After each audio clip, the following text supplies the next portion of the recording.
Al presidente Iván Duque se le cayeron sus objeciones a la ley estatutaria de la JEP. Perdió también la batalla por la extradición de Jesús Santrich y su propuesta de pacto nacional no prosperó. ¿Está en crisis el país, el gobierno, ambos o ninguno de los dos? Hagamos memoria. La segunda quincena de mayo tuvo 3 duros reveses para el gobierno de Iván Duque, que apenas lleva 9 meses de mandato en Colombia. 3 temas en los que se había empleado a fondo fueron resueltos de manera distinta a como lo planteaba el jefe de Estado. El caso Santrich.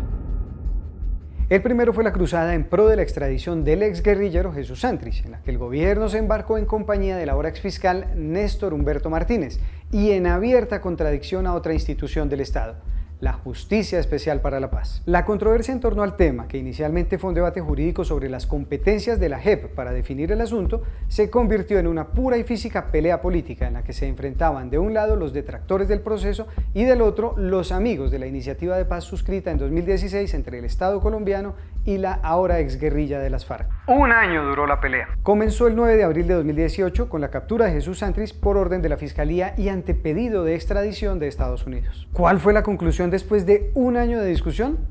1. La JEP sí era competente. 2. Las pruebas contra Santrich no aparecieron.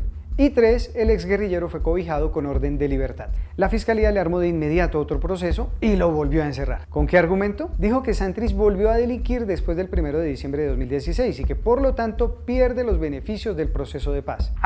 Y que el nuevo caso ya no es competencia de la JEP. Pero luego el Consejo de Estado ratificó que Santrich tiene investidura de congresista y que si no asumió como representante a la Cámara por el Departamento de Atlántico el 20 de julio de 2018, tal y como lo designó el partido político FARC, fue por una simple y sencilla razón que en términos jurídicos aplica como causal de fuerza mayor. Estaba preso.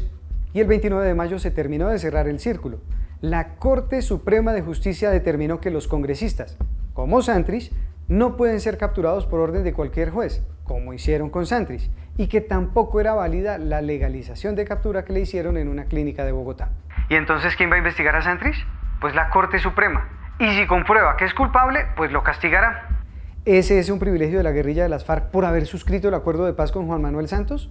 No, es un privilegio que tienen todos aquellos que desempeñan altos cargos en el Estado. Al presidente de la República, los congresistas, los magistrados y hasta al fiscal general de la Nación los juzga la Corte Suprema de Justicia cuando incurren en delitos comunes. ¿Y si a uno le cae mal el congresista? Las instituciones no funcionan por amores y odios, sino con apego al Estado de Derecho. Imagínese un presidente de la República, cualquiera, o un fiscal general de la Nación, el que sea. Si incurrió en delitos, lo juzga la Corte Suprema de Justicia. Así a algunos no les guste. El Gran Pacto Nacional.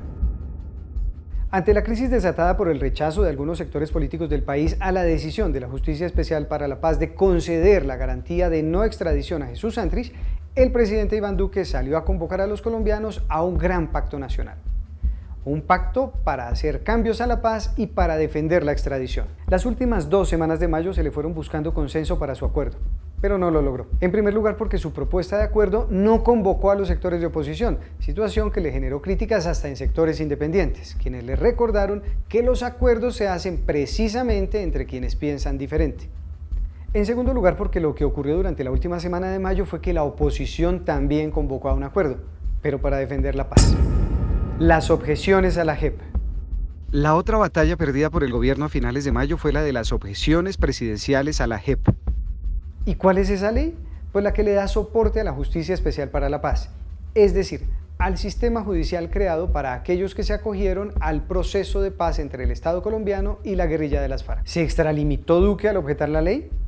No. Pero el Congreso tampoco tiene la obligación de acoger las objeciones del presidente, solo las estudia y decide si son válidas o no. ¿Y qué fue lo que objetó Duque? Fueron 6 artículos que, según él, entre otras cosas, beneficiaban a los narcos, le ponían cortapisas a la extradición, no garantizaban la reparación integral a las víctimas y creaban choques con la justicia ordinaria. ¿En qué quedó esa pelea? La Cámara de Representantes rechazó las objeciones presidenciales.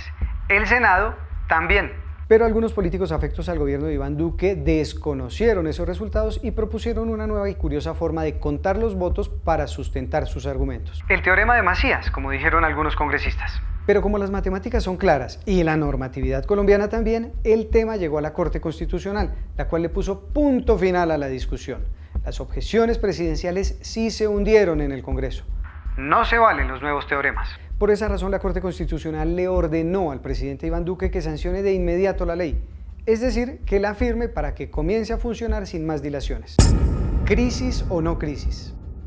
Las tres derrotas pusieron a Duque como blanco de críticas de la oposición, mientras que su bancada le seguía manifestando apoyo. Son tres derrotas que algunos magnifican y que algunos hasta utilizan para sustentar una supuesta crisis institucional de grandes proporciones en Colombia. Todo lo contrario, las instituciones están funcionando. Unos aprovechan para cuestionar el proceso de paz liderado por el anterior mandatario y otros para fustigar al actual, que con solo 9 meses en el cargo ya está acostumbrado a que lo critiquen. Pero una cosa son los ataques a Duque por la implementación de la paz y otra las críticas que recibió hasta antes de mayo por algunas de sus declaraciones en escenarios internacionales. Citar a los 7 enanitos al sustentar su economía naranja, llevarle saludos de Andrés Pastrana y Álvaro Uribe al rey de España, o pregonar el supuesto papel fundamental de los padres fundadores de Estados Unidos en la independencia de Colombia, fueron algunas de las salidas que los internautas no le perdonaron al presidente Duque.